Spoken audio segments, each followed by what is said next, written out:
नमस्कार, मी गणेश स्वामी. आपलं द रिंगण लाईव्ह मध्ये मी मनापासून स्वागत करतो. आज आपण अत्यंत गंभीर अशा एका विषयावर चर्चा करणार आहोत. आजचा विषय आहे लोकशाही धोक्यात आली आहे, याला जबाबदार कोण. आमचे संपादक राजू पाटील सर सातत्यानं वेगवेगळ्या विश्लेषणामध्ये सांगत असतात की लोकशाही आता धोक्यात आलेली आहे. नेमकं ही लोकशाही कोणामुळे धोक्यात आलेली आहे? ही लोकशाही केंद्र सरकारमुळे धोक्यात आली आहे, राज्य सरकारांमुळे धोक्यात आली आहे, का लोकप्रतिनिधींमुळे धोक्यात आली आहे? नेमकं ह्या धोक्यात आलेल्या लोकशाही व्यवस्थेला जबाबदार कोण, ही चर्चा करणार आहोत. आपल्यासोबत स्वतः आदरणीय राजू पाटील साहेब, आपलं मनापासून स्वागत आहे. धन्यवाद गणेश. आपण सातत्यानं वेगवेगळ्या विश्लेषणाच्या माध्यमातून सांगत असता की आपली लोकशाही व्यवस्था ही धोक्यात आलेली आहे. नेमकं ही लोकशाही व्यवस्था कोणामुळे धोक्यात आली आहे? गणेश, तू सुरुवातीला म्हटल्याप्रमाणे विषय अत्यंत गंभीर आहे. तुझ्या माझ्यासाठीच नाही तर संपूर्ण आपल्या देशातल्या लोकांसाठी हा गंभीर विषय आहे की सातत्याने मीच नव्हे तर अनेक मान्यवर, पत्रकार, साहित्यिक, लेखक, कवी आणि सगळे सातत्याने म्हणतायत अलीकडे की लोकशाही धोक्यात आलेली आहे पूर्णपणाने. आणि मग लोकशाही धोक्यात आल्याचा ठपका कधी केंद्र सरकारवर ठेवला जातो, म्हणजे भारतीय जनता पार्टीच्या केंद्रातल्या सरकारवर, पंतप्रधान मोदी आणि त्यांच्या सर्व कार्यकारी मंडळावर. कधी तो भारतीय जनता पार्टी या राजकीय पक्षावर ठेवला जातो, कधी तो राज्यातल्या देवेंद्र फडणवीस किंवा त्यांच्या पक्षावर ठेवला जातो, कधी तो एकनाथ शिंदे, सुनेत्राताई पवार, अजित पवार यांच्यावर ठेवला जातो. आणि मग सांगितलं जातं की या राजकीय व्यवस्थेमधली ही जी सगळी मंडळी आहेत, या मंडळीमुळं आपल्या देशातली लोकशाही धोक्यात आलेली आहे. किंवा विरोधी पक्षाचे नेते राहुल गांधी सातत्याने हातामध्ये संविधान घेऊन जाहीर सभेमध्ये सांगत असतात की संविधान धोक्यात आहे, संविधान धोक्यात आहे, लोकशाही धोक्यात आहे. तेही सांगत असतात. सगळीच मंडळी हे धोक्यात आहे, लोकशाही धोक्यात आहे, लोकशाही धोक्यात आहे असं गणेश सतत म्हणत राहते. परंतु असा प्रश्न उपस्थित होतो की यार, ही लोकशाही आपली अचानकपणे या 10-12 वर्षाच्या काळात धोक्यात आली कशी? आणि या लोकशाहीला धोक्यात येण्यासाठी कारणीभूत असलेला नेमका घटक कोण आहे? कोणामुळे ही लोकशाही धोक्यात आली? याचं चिंतन होणं फार महत्वाचं. यामध्ये एक घटक कारणीभूत नाहीच आहे, एक साखळी आहे, पूर्णपणानं साखळी. या लोकशाहीला काय म्हणू त्याला की पूर्णपणे उद्ध्वस्त करण्यामध्ये गुंतलेली साखळी आहे. आणि सर्वात दुःखाची गोष्ट कुठली आहे माहिती आहे का तुला? आणि सर्वात गंभीर गोष्ट कुठली आहे माहिती का? लोकशाही कोणासाठी आहे रे? लोकशाही ही लोकांसाठी आहे. लोकांनी, लोकांकरिता, लोकांसाठी चालवलेलं राज्य, अशा प्रकारची ती संकल्पना आहे. राज्यघटना कोणासाठी? तीही लोकांच्यासाठी आहे. सरकार कोणासाठी आहेत? तीही लोकांसाठीच आहे. सरकारमधल्या संविधानिक संस्था, आपण ज्याला घटनात्मक संस्था म्हणतो, ईडी असेल, सीबीआय असेल, निवडणूक आयोग असेल किंवा न्यायालय असतील, न्याय व्यवस्था असेल, हे सगळं कोणासाठी? हेही सगळं लोकांसाठी आहे. मग आता लोकांसाठी असलेल्या या सगळ्या यंत्रणा, या सगळ्या गोष्टी व्यवस्थित ठेवण्याची जबाबदारी लोकांची नाही का? माझा प्रश्न समजून घे. हो, माझा रोख समजून घे की या लोकशाहीचं जर पतन होत असेल, सध्या लोकशाही जर धोक्यात आली असेल, लोकशाहीचं अस्तित्व जर नष्ट होत असेल, संविधानाचं अस्तित्व धोक्यात येऊ पाहत असेल, तर याला जबाबदार केवळ राजकीय पक्ष नाहीत, याला जबाबदार केवळ सरकार नाहीत, याला जबाबदार आहेत लोक. काय झालंय या राज्यातल्या लोकांना? काय झालंय या देशातल्या लोकांना? नेमकं हे लोक आपली जबाबदारी का विसरत चाललेले आहेत? अरे, स्वातंत्र्यानंतर आता आपण 75व्या वर्षात आलोय. अमृत महोत्सव साजरा करतोय आपण. प्रचंड मोठी प्रगती झाली आहे म्हणून सांगतोय. जगाच्या पाठीवर भारताचा फार मोठा दबदबा वाढलाय असंही आपण सांगतो. हे सतत बोलत राहतो. देश आगे बढ़ रहा है, घोषणा केली जाते. आणि मग प्रश्न असा निर्माण होतो की एवढं जर सगळं चांगलं असेल, प्रगती देशाची चालू होत असेल किंवा झाली असेल, देशाची अर्थव्यवस्था फार मजबूत झाली असेल, देशातली बेरोजगारी गरिबी नष्ट झाली असेल, देशातल्या तरुणांना अत्यंत उत्तम दर्जाच्या नोकऱ्या मिळत असतील, देशातल्या महिलांचं भवितव्य पूर्णपणाने सुरक्षित असेल, देशातल्या शेतकऱ्यांना सरकार पूर्णपणाने मदत करत असेल, त्यांच्या पाठीशी खंबीरपणानं उभं असेल, देशातल्या सर्व कामगारांच्या पाठीशी सरकार खंबीरपणानं उभं असेल, हे सगळं जिकडे जर आनंदी आनंद चाललेला असेल तर मग लोकशाही धोक्यात कोणी आणली? धोक्यात आली हे खरंय ना, पण लोकशाही धोक्यात आली हे खरंय पूर्णपणानं. कारण काय घडेल बघा, आता लोक एका मतदारसंघामधून लोक एक आमदार निवडून देतो. आमदार सांगतोय की मी अमुक अमुक चिन्हावर निवडणूक लढवतोय, माझा हा पक्ष आहे, माझ्या पक्षाची ही विचारधारा आहे, माझ्या पक्षाचं हे धोरण आहे. आपण उदाहरण घेऊया, आपण उद्धव ठाकरेंचं उदाहरण घेऊया. उदाहरणासाठी केवळ उद्धव ठाकरेवरचा विषय नाही, हा सर्वांचा आहे. तर मी उद्धव ठाकरे हे आमचे नेते आहेत, शिवसेना बाळासाहेब ठाकरे आमचा पक्ष आहे, मशाल हे आमचं चिन्ह आहे, आणि आम्ही अशा पद्धतीनं आमच्या पक्षाचं आमच्या नेत्याचं हे धोरण आहे की आमचं जर सरकार राज्यामध्ये स्थापन झालं तर आम्ही जनतेसाठी अमुक अमुक अमुक अमुक अमुक पद्धतीनं काम करणार आहोत. हे वचन आहे, अभिवचन आहे, हा विश्वास आहे जनतेला दिलेला. आणि मग जनता या सगळ्या गोष्टीवर विश्वास ठेवून निवडून देते. आता निवडून देते का निवडून येतात हा एक वेगळा विषय, आपण त्यावर सविस्तर बोलू.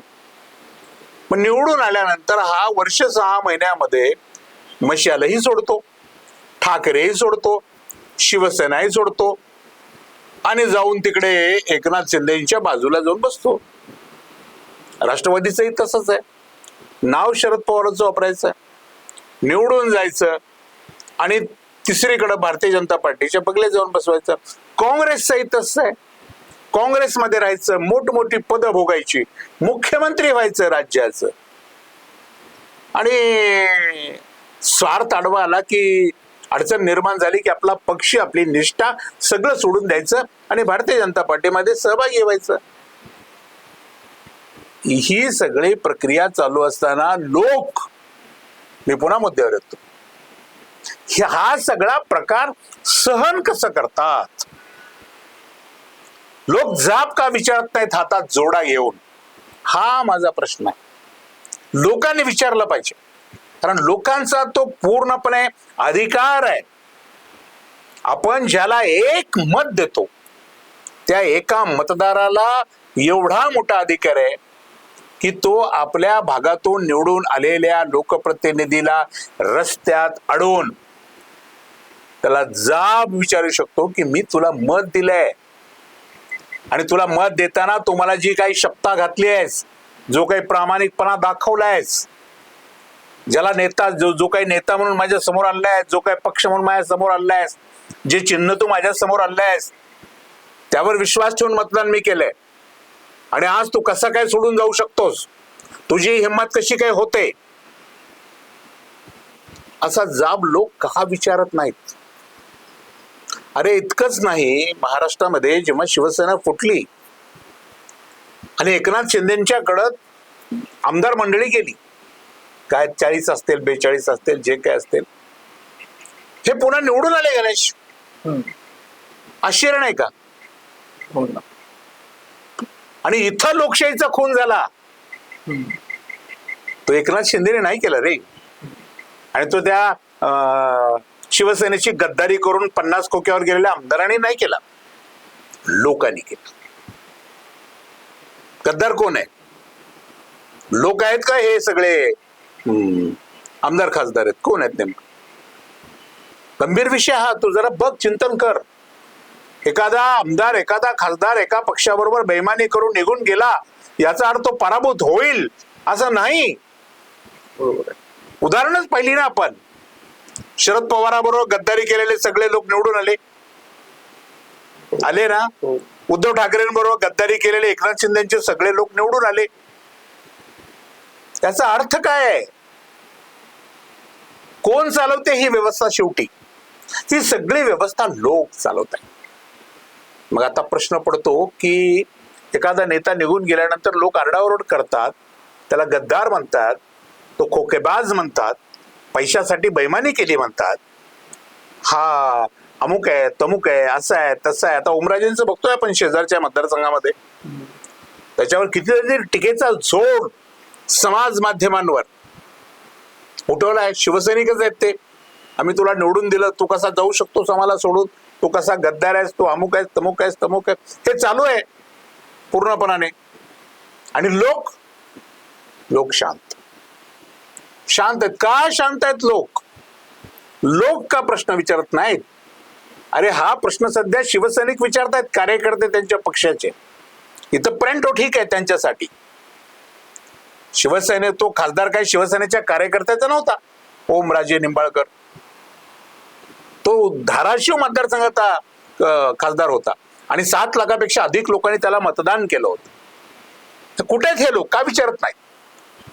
कोण करते लोकशाहीचा खून? मग लोकशाहीचा खून करतायत गणेश. लोकांमध्ये चहाड राहिली नाही. निवडणुकीमध्ये 1500 रुपये घ्यायचे आणि त्याला मतदान करायचं, ही एक वाईट प्रवृत्ती निर्माण झाली. कोणता आमदार आहे सांग मला असं महाराष्ट्रातला? कोणता खासदार आहे सांग मला असा महाराष्ट्रातला की जो निवडणुकीमध्ये पैसे वाटत नाही? अरे मतदानाच्या 4 दिवस अगोदर अशी चर्चा असते पानटपऱ्यावर, हॉटेलमध्ये, काँग्रेसनं काय भाव काढलाय, भाजपचा काय रेट चालू आहे, शिवसेना कितीनं चालणार आहे, शब्द असत तो कोडवर्ड मधला. मग सांगितलं जातं की शिवसेना 1000 न चालणार आहे. असं आहे का? मग एकनाथ शिंदे 1500 न चालणार आहे. अरे काय चाललंय? लोकशाहीची किती थट्टा करणार आहात तुम्ही? आणि हे तुम्ही करता. तुम्ही प्रामाणिकपणे मतदान करत नाही, तुम्ही इमानदारीनं वागत नाही, तुम्ही चिल्लर पैशाच्या स्वार्थासाठी चुकीच्या लोकाला निवडून देता आणि पुन्हा बोंबलता सरकार आमचं काम करत नाही, सरकार नीट वागत नाही, सरकार लोकशाही टिकवून ठेवत नाही, सरकार संविधानाप्रमाणे वागत नाही, सरकार घटनात्मक पद्धतीनं कामकाज करत नाही. तुम्हीच बोंबाडता ना पुढे. लोकशाहीचा खून लोक करतायत, हे सगळ्यात दुर्दैवी आहे. आणि मला आजच्या भागामध्ये तुझ्या प्रश्नाच्या माध्यमातून जनतेला हेच सांगायचंय, लोकशाहीचा खून केंद्र सरकार नाही करत आहे, राज्य सरकार नाही करत आहे, भारतीय जनता पार्टी किंवा सत्ताधारी लोक नाही करत आहेत. याला जबाबदार जनता आहे. जनता, जोपर्यंत जनता प्रामाणिकपणे इमानदारीनं मतदान करणार नाही आणि मतदान केल्यानंतर जी जबाबदारी लोकप्रतिनिधीची आहे, त्या जबाबदारीचं भान जर तो लोकप्रतिनिधी ठेवणार नसेल किंवा त्या लोकांना दिलेल्या शब्दाच्या विरोधात वागत असेल, निवडून आलेल्या चिन्हाच्या विरोधात भूमिका घेत असेल, निवडून आलेल्या चिन्हाच्या पक्षनेत्याच्या विरोधात भूमिका घेत असेल, तर लोकांनी याला गावबंदी केली पाहिजे. त्याच्या स्वतःच्या घरात सुद्धा त्याला प्रवेश होऊ दिला नाही पाहिजे. इतकी लोकजागृती पाहिजे. तुला एक गोष्ट सांगतो, मला एक खास बातमी समजली आणि तेव्हापासून मी अस्वस्थ आहे. ओमराजे निंबाळकरांनी परवा कार्यकर्त्यांबरोबर चर्चा करून निर्णय घेणार असं जाहीर केलं. बरोबर? 7 लाख लोकांनी ओमराजेला मतदान केलं. त्यांच्या गोवर्धनवाडी नावाच्या गावामध्ये त्यांच्या बंगल्यावर 300 ते 400 लोक असतील. फार तर असं गृहीत धरू की 500 असतील, त्याही पुढे जाऊ की 1000 असतील. आणि मग प्रत्येक तालुक्याचे म्हणून ते लोकांशी चर्चा, गुप्त बैठक घेत होते. गुप्त बैठका वगैरे घेत होते. ते मनोज जरांगे पाटलांसारखं ते लाईव्ह समोर त्यांचं काही उघड नसतं, ते गुप्त बैठका घेत होते. तिथं त्यांचे कार्यकर्ते, खास जे लाभधारक कार्यकर्ते आहेत ते आणि ओमराजे निंबाळकर त्यांचे समर्थक अशी चर्चा करत होते. एक माजी मंत्री त्यांना समजावत होता. माजी मंत्री असलेला एक मोठा माणूस आहे, वजनदार, तो त्याला समजावत होता, अरे ओमराजे, काही फरक पडत नाही तुम्ही एकनाथ शिंदेकडे गेल्यामुळं, लोक पुन्हा तुम्हाला निवडून देणार. ओमराजे म्हणत होता ते कसं काय शक्य होईल, आता लोक माझ्यावर नाराज होतील कदाचित. नाही, अरे झाले का? एकनाथ शिंदेचं उदाहरण पहा, सगळे निवडून आले पुन्हा. उद्धव ठाकरेंशी गद्दारी करून आले, आमच्यावर आरोप झालता ना, मग आमचे सगळे निवडून आले. अरे या जनतेला कसं विकत घ्यायचं किंवा जनतेला कसं पाठीमागे घ्यायचं, आपलं ते एकनाथ शिंदे साहेब खूप खंबीर आहेत. तू त्याची नको काळजी करू. लोकांची चिंता सोड. राजकारणातली लोकांची चिंता सोड म्हणतात. ती सोड आमच्यावर लोकांचं काय करायचं. एवढं लोकांना गृहीत धरलं जातं. एवढे लोक यांच्या खिशामध्ये आहेत. एवढे लोक यांच्या मुठीमध्ये आहेत. लोकांचा विचार सोड. काही फरक पडत नाही. पूर्णपणाने तुला निवडून आणायची, गुलाल उधळायची ताकद आमच्याकडे आहे. ती योजना आमच्याकडे तयार आहे. मला तिथल्या एका खास किचन कॅबिनेट मधल्या लोकांनी सांगितलं की शेवटी या मुद्द्यावर चर्चा झाली की काही फरक पडत नाही लोकांना. काय लोकांची दखल घेण्याची आवश्यकता नाही. उद्या तुला उमेदवारी मिळेल, मशाल्याऐवजी धनुष्यबाण घेऊन येशील, लोक तुझ्या पाठीशी येतील आणि तुला पुन्हा खासदार म्हणून निवडून देतील. असा विचार तिथे झाला. मी चिंतन यावर करतोय की मी ही गोष्ट ऐकल्यापासून या आपल्या या राज्यातल्या नागरिकांची काय अवस्था झाली. नागरिकांना गृहीत धरलं जातं. 7-7, 8-8 लाख नागरिकांना गृहीत धरलं जातं. चिंता सोडा असा सहजपणे एखादा आमदार आणि खासदार म्हणतो. अरे यार तू छोड़ दो, लोगों की बात मत कर. मग लोकशाहीमध्ये जर लोगों की बात मत कर म्हणत असतील तर मग लोकशाही कोणासाठी आहे. काय करायचं ह्या लोकशाहीचं. कोणी केलंय मग लोकशाहीचं खून. पुन्हा तुझ्या मूळ प्रश्नाकडे मी येतो. या राज्यातल्या लोकांनीच लोकशाही अडचणीत आणली. कारण लोकांमध्ये जागृती नाही. असेल तर ही जागृती विवेकपूर्ण नाही. लोक आपल्या छोट्याच्या स्वार्थासाठी, फायद्यासाठी वाटेल त्या लोकांना निवडून देतात.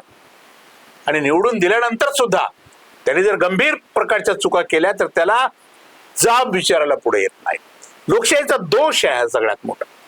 अरे अधिकार मतदाराचा आहे. तुम्ही सुप्रीम कोर्टावर किती भरोसा ठेवणार आहात आता.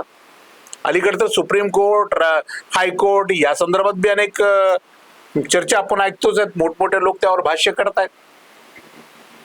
न्याय व्यवस्था भारताची सक्षमपणे उभी असती तर एकनाथ शिंदे आणि उद्धव ठाकरेचं प्रकरण 4 वर्षापासून पडलं नसतं. किती गंभीर आहे. जी गोष्ट एका दिवसामध्ये निकाली काढायची आहे, हा सूर्य हा जयद्रथ म्हणून सांगायचा आहे, त्याच्यात तारका पडत नाही राव. किंवा एखादा जयंती नटराजन सारखा काय म्हणतो आपण त्याला, राज्यसभेचे खासदार उमेदवार अत्यंत सहजपणाने एका खोट्या केसमध्ये तिला उडवून टाकलं जातं. तिचा फॉर्म रद्द केला जातो. काय चालू आहे आणि हे का चालू आहे. हे का सहन करते देशातली जनता. देशातल्या जनतेला देशाचं वाटोळ करायचं आहे का. महाराष्ट्रातल्या जनतेला महाराष्ट्राचं वाटोळ करायचं आहे का. उगीच सांगायचं आमचं राज्य छत्रपती शिवाजी महाराज, शाहू, आंबेडकर, फुलेंचं राज्य आहे. उगीच सांगायचं आमची भूमी संतांची भूमी आहे. अरे कुठे ही सगळी विचारधारा. कुठे तुमची संतांची विचारधारा. कुठे छत्रपती शिवाजी महाराजांची विचारधारा. कुठे आपल्या सुधारकांची विचारधारा. कुठे हे सगळं बोलण्यात भाषणात फक्त आणि कृती शून्य कृती. म्हणून मी तुला गांभीर्याने हे सांगतोय किंवा मी सतत बोलतोय लोकशाही धोक्यात आणले मी बोलत होतो. परंतु यावर मी बोललो नव्हतो कधी की लोकशाही धोक्यात आणली आहे लोकांनी.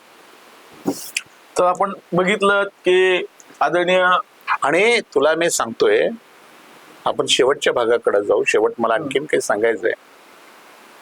आपल्या कार्यक्रमाचा मथळा तू सांगितल्याप्रमाणे आता लोकशाहीसाठी लोक हवेत. आपली लोकशाही टिकवायची रे. आपलं संविधान टिकवायचं. आपण कष्टानं स्वातंत्र्य मिळवलंय. आपलं स्वातंत्र्य असं काही फुकटात आपल्याला मिळालेलं नाही. लाखो लोकांनी बलिदान केलेलं आपलं स्वातंत्र्य आहे. खूप सण केले. 700-750 वर्ष आपला देश पारतंत्र्यात राहिलाय, केवळ इंग्रजांकडे म्हणून नव्हे.